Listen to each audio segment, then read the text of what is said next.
اب کچھ لوگ جو لوگ پیسہ حاصل نہیں کر پاتے ہیں، ہم خوش ہیں، ہم غریبی میں اچھے ہیں، کس نے کہا آپ کو غریب بننے کے لیے؟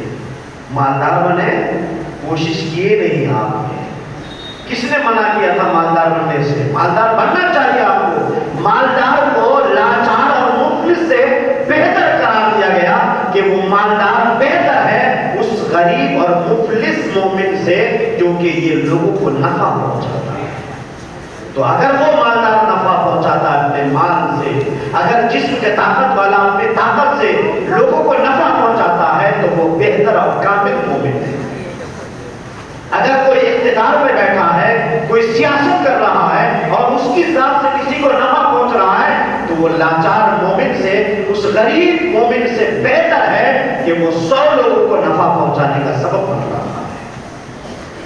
تو اسی لیے اپنی ذات کو صرف اس بات میں تسلی نہ دے کہ ہم جس حال میں خوش ہیں شکر تو اس کا ادا کرنا ہی ہے، رب جس حال میں رکھے شکر ادا کرنا ہے، لیکن مالدار بننا جس سے آپ کی ذات کو نفع پہنچے اور ساتھ ساتھ آپ کے پڑوس کو بھی نفع پہنچے، آپ سے 10 لوگوں کو نفع پہنچے تو آپ کام، ورنہ پھر اپنے آپ کو ہی تسلی دے گی، بس اپنے آپ کو ہی تسلی دیتے رہیں گے۔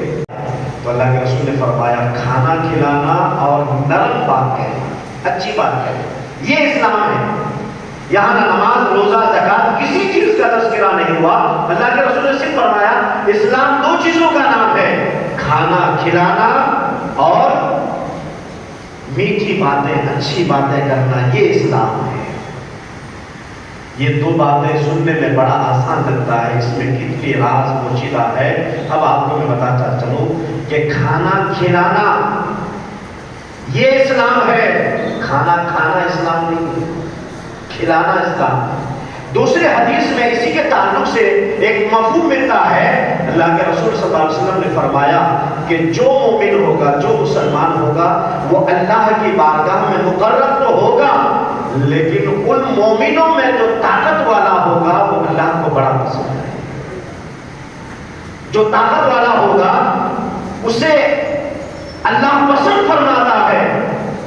کیا مطلب طاقت سے مراد ہے؟ آپ کا پڑوسی آپ کا دشمن نہیں ہوگا، آپ سے نفرت نہیں کرے گا، اپنی دعوتوں میں بھی ان کو بلائیں۔ اگر آپ دکاندار ہیں، چائے بناتے ہیں تو اپنی چائے میں بھی غیر مسلم کو شریک کریں، ان کو بلائیں۔ ایک بوتل پانی منگائیں تو کبھی ایک بوتل اس پڑوس کے دکان والے کے لیے منگا دو اور کہو گرمی کی شدت ہے آپ بھی پانی پی لو۔ قسم خدا کی یہ چھوٹا سا عمل ہے لیکن وہ آپ سے متاثر ہو جائے گا۔ آپ کے دین کے خلاف کبھی وہ برا بھلا نہیں کہے گا، وہ دوسرے کے پاس جب بیٹھے گا تو یہی کہے گا کہ لوگ مذہب اسلام کو غلط کہتے تھے، مسلمانوں کو غلط کہتے تھے، لیکن میرے پڑوس کا جو دکاندار ہے، میرے پڑوس محلے میں رہنے والا جو میرا پڑوسی ہے، میں نے اس کو دیکھا ہے، اس کی زندگی کو دیکھا ہے، اس کی زبان سے آج تک میں گالی نہیں سنا، اس کی زبان سے کبھی کڑوا لفظ نہیں سنا۔ میں نے دیکھ لیا ہے کہ مذہب اسلام کو بدنام کیا جا رہا ہے، مسلمان ایسا نہیں ہے۔ غیر بھی آپ کے حق میں جس دن گواہی دیں گے اس دن آپ کامل مومن بن جائیں گے، مسلمان بن جائیں گے۔ یہاں غیر تو غیر، اپنے بھی پوچھو رشتہ داروں سے، آپ کے تعلق سے، میرے تعلق سے، کسی کے تعلق سے پوچھو کہ فلاں کیسا ہے، آپ کا رشتہ دار ہی پورا بایو ڈاٹا آپ کا بتا دے گا۔ تو کل جو غلام آزاد کرنے کا ثواب تھا وہی ثواب آپ کو قید سے نکالنے میں بھی مل جائے۔ پھر اللہ کے رسول صلی اللہ علیہ وسلم سے پوچھا گیا کہ اگر ہمارے پاس اتنی دولت نہ ہو کہ ہم کسی کو آزاد کرائیں، اتنی طاقت نہ ہو تو کیا کریں؟ تو اللہ کے رسول صلی اللہ علیہ وسلم نے فرمایا اگر تم کچھ ہنر سیکھے ہو، ہنر، تو کسی مومن کو اپنا ہنر سکھا۔ لیکن کتنا بہترین ہنر، اس لیے رزق حاصل کرنے کا سبب بن جاؤ، یہ بھی بہترین صدقہ ہے۔ اللہ کے رسول سے پھر صحابہ نے پوچھا یا رسول اللہ اگر ہم خود ہنر نہیں جانتے، ہمیں کچھ نہیں آتا تو ہم کیا سکھائیں گے؟ اس کے بعد پھر کون سا صدقہ ہے؟